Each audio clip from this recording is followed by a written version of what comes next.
สีแดงนี่นะครับดีจังเลยจำเลย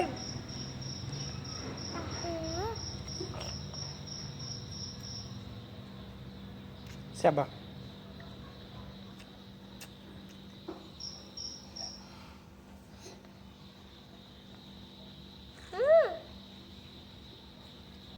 กัดออกได้ไม่จะคล้องแซ่บใส่ละ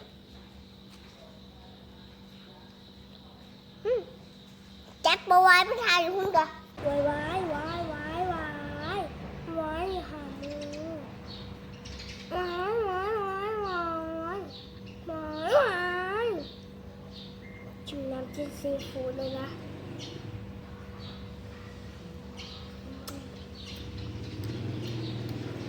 พุ่นกับสีอ่ะทำไมเขาใช้น้ำผักเยอะขนาดนี้แล้วก็ได้กินแต่ข้าวปุ้นกับซีน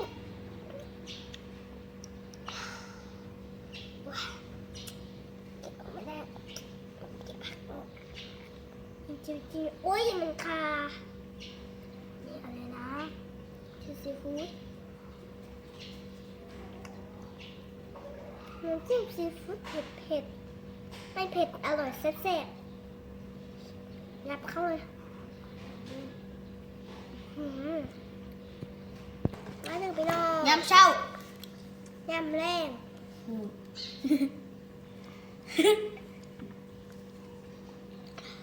แล้วซากินหยัง ขนม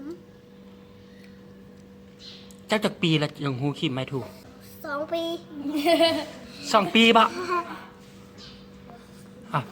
เจ้าคือเก่งแท้คิดไม่ถูกก็เป็น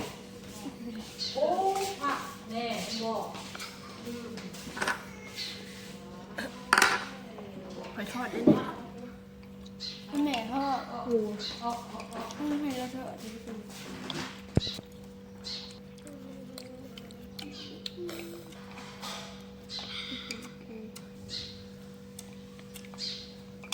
ไผเฮ็ดให้ สื่อเอา แซ่บบ่ภาษา อร่อยเชฟเผ็ดหวาน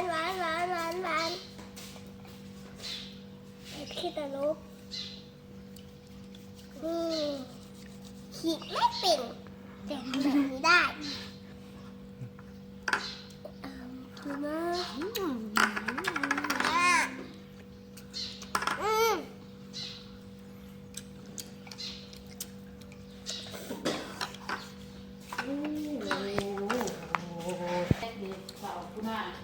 ไปในกูตักออกมาไป โอ้หลับควายนี่ลวกผักนี่ฮ้อนๆโอเคบายบายซะ พอแล้วแหละ